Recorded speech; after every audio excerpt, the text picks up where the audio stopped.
health-related information on the following show provides general information only. Content presented on any show by any host or guest should not be substituted for a doctor's advice. Always consult your physician before beginning any new diet, exercise, or treatment program.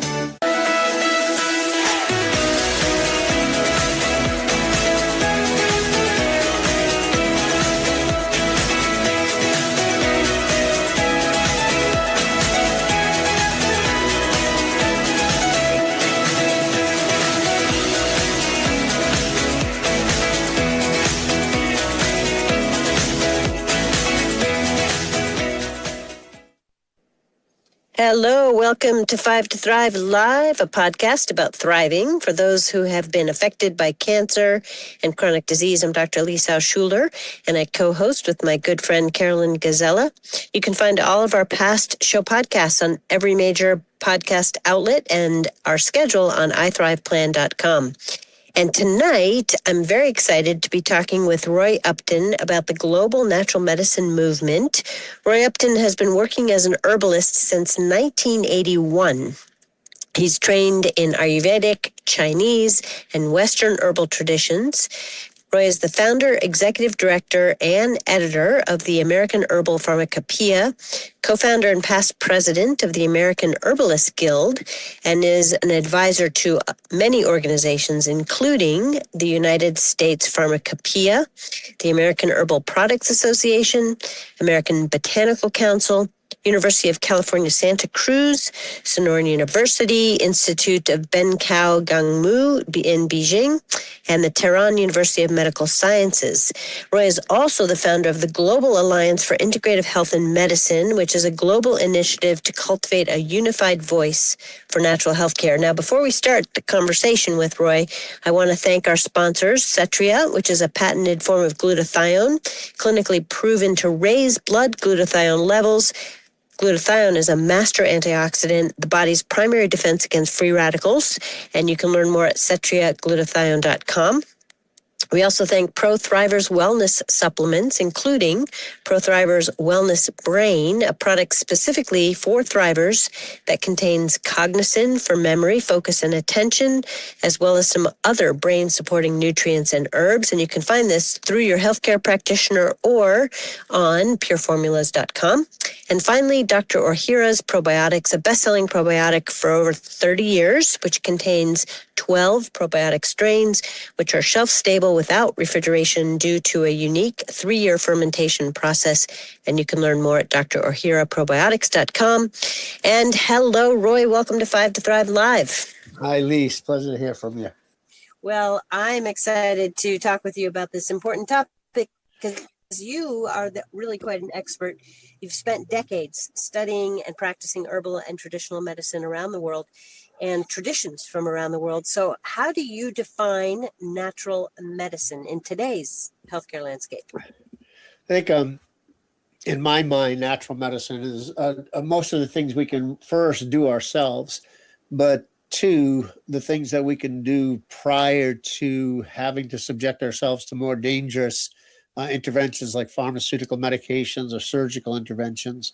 So it's whatever we can do, or that, for example, from whether it's a naturopathic physician or a TCM, acupuncture practitioner, functional medicine practitioner, what can we do that's as least invasive of an option prior to going to more dangerous options? And specifically, my area of expertise, a specialty is botanical medicine. So that's what I hang my hat on most of the time when I'm talking about natural medicine or nutrition or mind-body medicine. Yeah, I like that definition quite a bit. And I, too, love botanical medicine, as you know.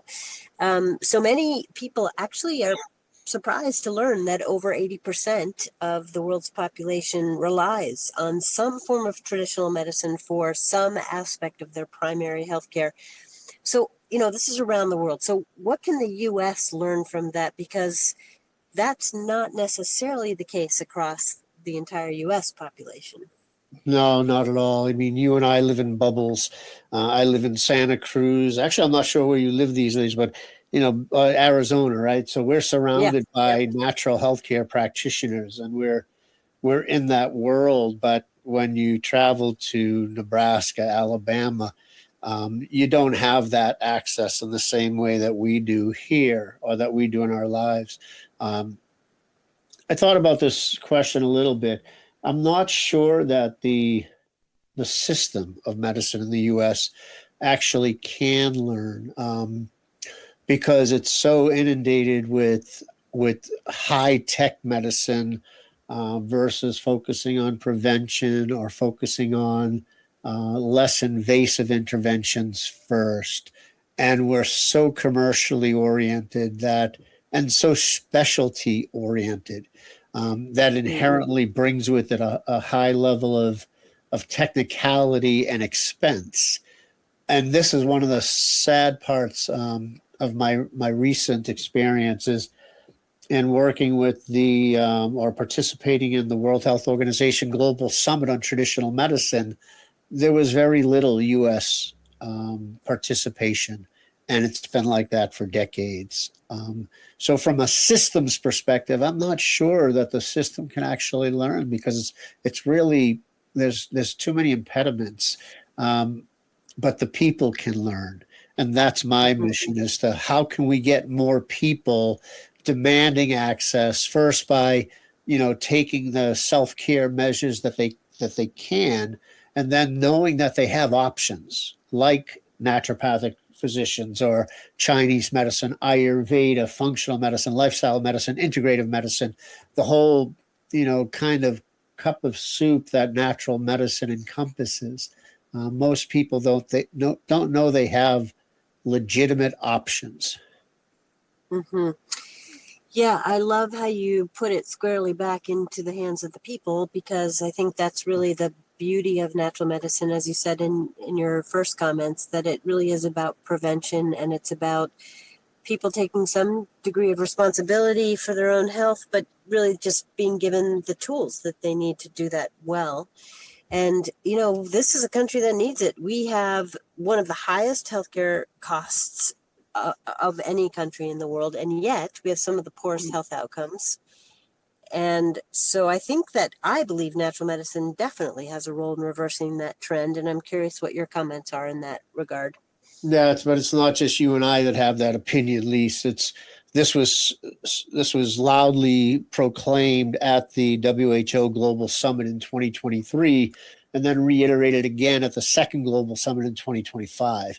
Basically, 85% of the conditions that we suffer from these days are not, in the past, they were infectious diseases and abject starvation. Like when we were growing up, we always heard about starving children in India or Bangladesh or places like that. That's and infectious diseases. And that's been more well controlled, due to better food distribution, food production, as well as sanitation. So now 85% of what we develop because of behavior, because of lifestyle, chronic diseases, obesity, diabetes, high blood pressure, cardiovascular disease, in overall. And so there's no drug for that. And most natural medicine strategies, Chinese, Ayurvedic, naturopathy, they maintained a very strong relationship, between lifestyle, diet, stress, and the development of disease. And we counsel our patients, at least I believe you do as well as I do, is that we counsel our patients to change their lives. We don't just condition them to take a pill. Most of our society has been conditioned to take a pill, not to take responsibility. And that's a problem. But let's look at just one area. You said we have the poorest outcomes, which we do.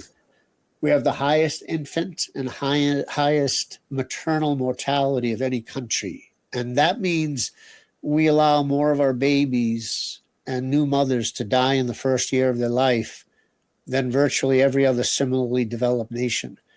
That's appalling. And in this country, the majority of births are physician-attended births. But when you look at the countries that have the lowest infant and maternal mortality rates, they have among the highest incidence of midwife-delivered births. And so that's just a low-hanging fruit statistic that if we just shifted our mentality from looking at the birthing process as being an emergency requiring high-tech interventions and turn it back over to the women that have always done it, the midwives, our infant and maternal mortality rates would plummet, would go down almost immediately. But here we have that 35% of our hospitals don't have obstetrics units in them. And so that's appalling in and of itself. So that's just one way that natural medicine therapies can reduce healthcare or improve health outcomes. Mm-hmm. Yeah, I think that's a really beautiful example, because for that to happen, for that shift to go back to midwifery, that means that society has to rediscover their trust in their own innate healing process and their ability, in this case, to bring a new birth into the world without technology. So I think really, honestly, at the core of this sort of disenfranchisement from natural health and natural medicine is a growing lack of trust in our own healing capacity and the capacity of the nature around us to support that inherent healing. And until we bridge that, I don't know if we can really get back to where we can see these tremendous changes in our health and outcomes. Yeah, I'm not sure it has to be either or, though, Lise, because, for example, the birthing example is a perfect example. In hospitals in Austria, 90% of the deliveries are done by midwives in the hospitals. That means they all have all the technical resources that they need if something goes wrong. But, in Austria, I think it was in like the lowest 5, 1, 2, 3, 4, and 5 lowest infant mortality rates, with 90% of their babies delivered by midwives in hospitals. So I don't think it has to be completely or instead of technology. It could be both, but it's a mindset. It definitely is a mindset that does go to that trust of the human body to both heal itself as well as to healthfully deliver a baby without a cesarean section, unless it's absolutely needed to save a life. Right. And I'm glad you brought that point up, because just as to reiterate what you just said in a slightly different context, at Sonoran University of Health Sciences, where we have naturopathic medicine as our doctoral program and master's programs in nutrition from a whole person perspective, mental health counseling, we are embracing artificial intelligence or artificial technology, digital technology, as much as we can in our operations and even in our curriculum. And yet here we are teaching nature-based healing. So that seems like opposite. But in our view, we're utilizing the advances of technology, but making sure we guide that usage with the wisdom of nature and in the principles and the core belief of the natural principles of healing. So I agree with you 100%. It definitely is a both and situation, not an either or. Yeah. So, so let's sort of stay on this theme a little bit. And one of the things that I hear all the time, I'm sure you've heard it for all of your tenure in this field too, is that there's no scientific evidence for anything that natural medicine does. So how do you respond to that?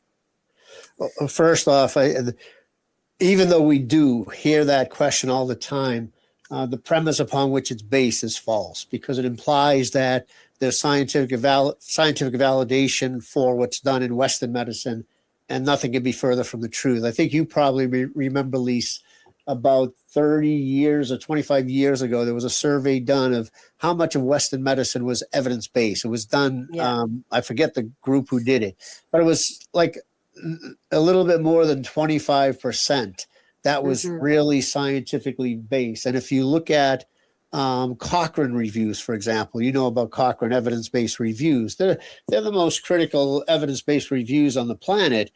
And in many of the therapeutic strategies employed by Western medicine, they don't meet a high level of scientific rigor. So the bigger probably testimony. Are you familiar with Marcia Engel, who was the editor of the New England Journal of Medicine for about 27 years? Right. Yes. She's a professor of ethics in medicine at Harvard University now, but she was the editor of the New England Journal of Medicine, 20 plus years, 25 years, arguably one of the most experienced insiders in that world. And she came to the conclusion that there's very little within scientific Western medicine research that can be trusted because of the commercialism that drives medical research, medical education, and medical policy. And she went even so far to say that we couldn't even trust the opinions of our scientific or medical authorities because they're all following the same line. Not necessarily, they don't realize necessarily that what they're saying is not scientifically founded. They believe it is. But when you actually look at it and put it under a microscope with scientific rigor, it doesn't hold up. But the second part of that, Lisa, is in 2000, FDA convened a conference, an herbal conference in Washington, D.C. Probably 1,000 people were there.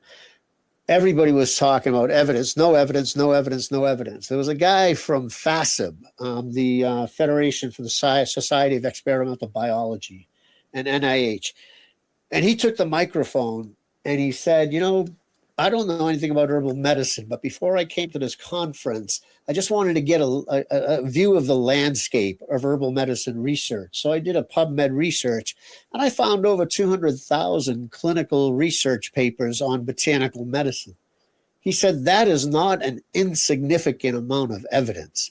That was in 2000, Lise. Botanical medicine research has exploded, since then, well over probably, several hundred thousand, if not over a million, clinical as well as preclinical research. That's a huge amount of scientific evidence. And what his point was that at NIH, National Institutes of Health, they would take bodies of information like that and subject them to what were called consensus forums. And then they would look at the strength of the clinical research, the strength of the preclinical research, whether or not there was mechanistic plausibility, biological plausibility, and come up with an expert opinion of whether or not you should use lemon balm, for example, for mild anxiety.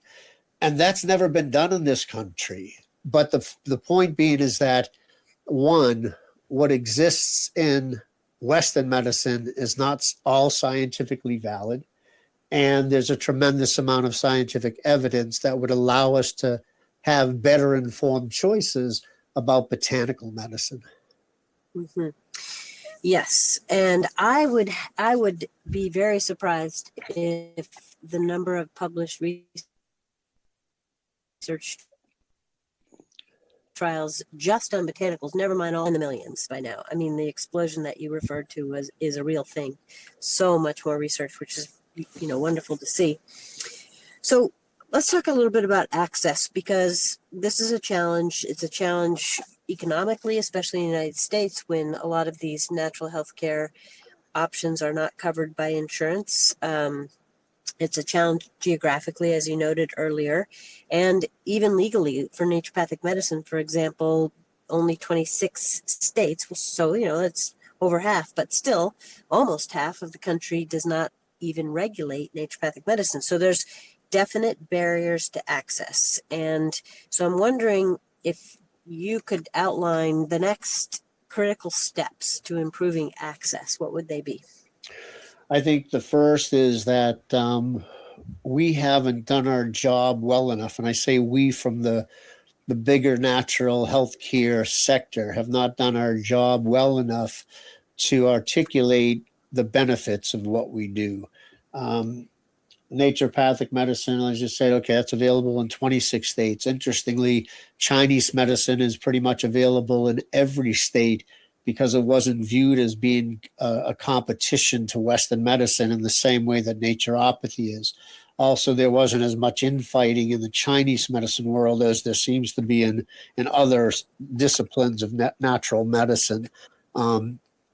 So I believe that we have to get our house in order from a marketing perspective, as well as we already have the education foundation is already there.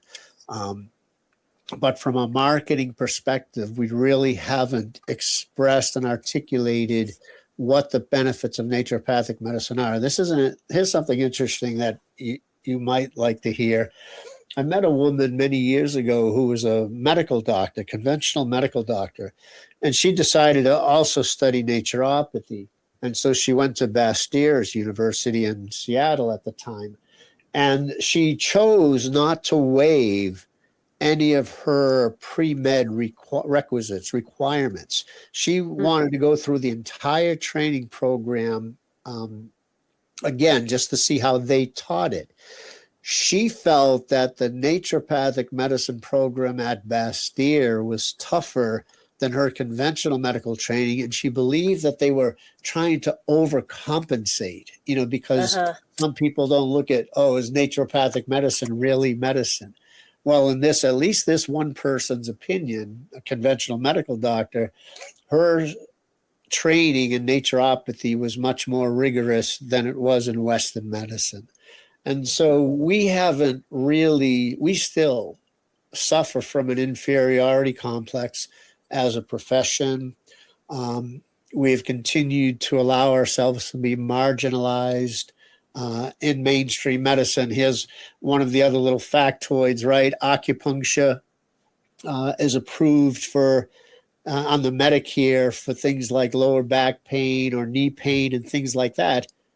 But then they prohibit acupuncturists from doing it. They require Western physicians to administer the acupuncture. How's that work?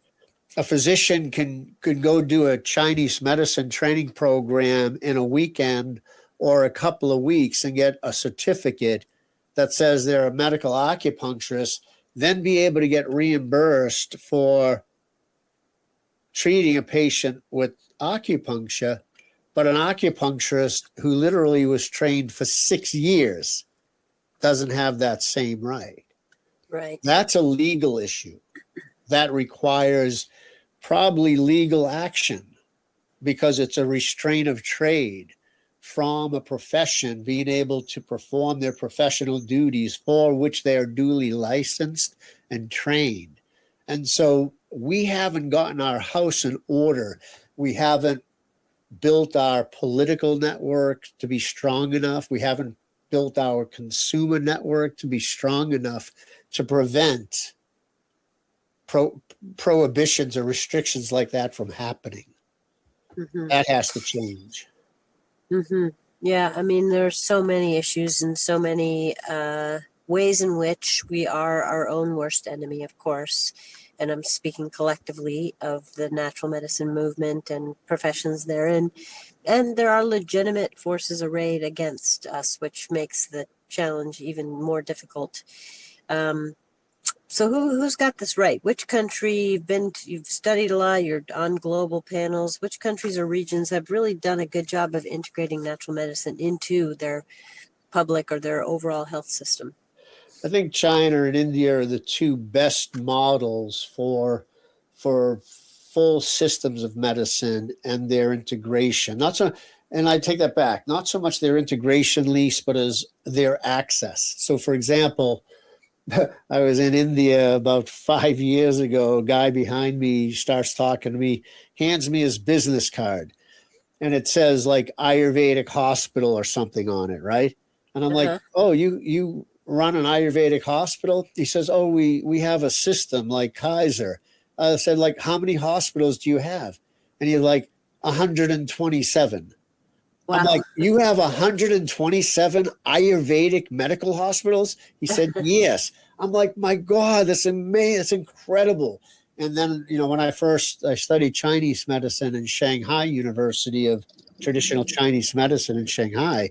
And I practiced in two different hospitals. One was an integrated Western Chinese hospital. The other one was I was in a traditional Chinese medicine ward. In the first one, all high tech. They were doing injectable herbal formulas into acupuncture points, and they had all the bells and whistles, MRIs. And then I go over to the more traditional department at Longmore Hospital in Shanghai, and we strictly did acupuncture. They didn't integrate herbal medicine with it or Western medicine. A patient can choose what they wanted, what type of therapy they wanted. And sometimes I would say, oh, I would be interested if they, if we had a bacterial catch on this, somebody that seemingly had a urinary tract infection. And they would say, well, if you want to order a catch, a bacterial test, we'll send them downstairs and see if they have a UTI. Or I would say, oh, I would be inclined to prescribe this botanical medicine. And they would say, well, if you would like to, you may, and we'll send them down to the herbal department to get their herbal medicine. So it wasn't fully integrated, but it was fully accessible. And all of it, Lise, was equally reimbursable and covered under the healthcare system. Here's a neat one that I learned in 2023 when I was at the WHO conference in India, that physicians a patient in Bhutan, when they go to the hospital, they see a Western doctor and a traditional Bhutanese doctor at the same time, same intake. And then the two of them discuss what the best course of treatment is for that particular patient at that particular point in their life, or the patient can choose, well, I kind of prefer Bhutanese over Western, or I prefer Western over Bhutanese. And the kicker, Lise, the doctors get paid the exact same amount, whether they were traditional or conventional. So this is what's happening in the rest of the world. And the U.S. is so far behind that it's not even funny. Yeah. Well, as you know, our U.S. healthcare system is imploding as we speak in lots of ways. On the provider side, patient experience is getting increasingly challenged. The cost is out of control. So, the necessity is the mother of invention. And we may see, I'm going to be optimistic here, we may in our lifetime see more integration and more openness, if for no other reason out of desperation for a system that's really not working well. I hope we go to China and to India and Bhutan to see how it can be done differently. Yeah. That would be pretty amazing. So I'm wondering, just before we get there in my utopian world, how do you advise individuals who want to start to just build this for themselves? How do you advise them to go about doing that?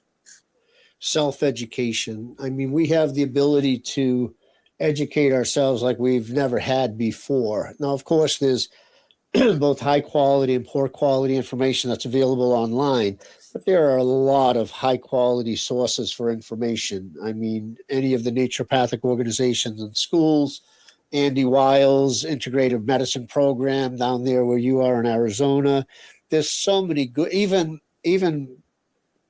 sites like WebMD and even NIH sometimes have semi-decent information, but more information for how we can take better responsibility for our own lives. That's the first thing. Second thing, of course, we have to give focus to prevention over interventions long-term. That's where the best savings will come, is if we stop subsidizing, the production of corn for high fructose corn syrup, and stop subsidizing childhood obesity and adult obesity, and make changes like that.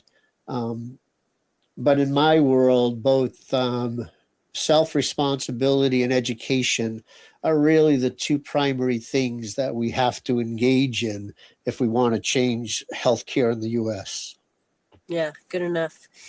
So I think we're almost out of time, but I would love for you to give us some final thoughts. And if you could include in your final thoughts just anything about what gives you hope about the future integration of natural medicine into our mainstream healthcare system. I think the thing that gives me the most hope, Lise, is that when I came back from WHO, I founded this Global Alliance for Integrative Health and Medicine, which is easy to find. The website for that, just www.gaihm.org. And everybody throughout the world, China, India, Iran, all throughout the US, Canada, everybody that I've presented this idea that we need to break through our silos, that we have to work collaboratively, stop working separately, and develop unified goals, have loved this idea. They say, yes, it's time to do that. We have communication like we've never had before. We have the ability to collaborate across borders like we never had before. So now is the time that we could do it. We could do it much easier than when we were, just pushing paper, just 20 years ago. So the idea of developing collaborations across borders, and engaging people, engaging consumer advocacy groups, as well as a myriad of the natural healthcare practitioner organizations behind single focus strategies like naturopathy. We would ask, what are the primary things we have to do to advance naturopathy, functional medicine, integrative medicine, midwifery birth, herbal medicine? What are the things? Botany, chemistry, natural products research. What should be our top priorities? Women's health, children's health. And if we can identify those collectively, the bigger we can identify those collectively, then we can identify, okay, who's best to work on this particular bucket, this particular part of the story. Who's best to forward the naturopathic agenda and the herbal medicine the agenda, the women's health agenda. What gives me the most hope is that everybody that I've brought this kind of vision to has said, yes, this is what we need to do. So my fingers are crossed. My fingers are crossed with you. So for those of you who didn't catch that, the website is GAIHM.org, and that stands for the Global Alliance for Integrative Health and Medicine. Well, Roy, thank you so much for being on 5 to Thrive Live, and I appreciate all that you have done and continue to do in this arena. You are just such an advocate, such a legacy for all of this, so I really want to thank you from my heart. And that wraps up this episode of 5 to Thrive Live, and so I also want to thank our sponsors once more: ProThrivers Wellness Brain Formula, Cetra Glutathione, Superior Glutathione to support liver and immune health, and Dr. Ohhira's award-winning shelf-stable probiotic. And thank you, listener, for joining us. May you experience joy, laughter, and love. It's time to thrive, everyone. Have a great night.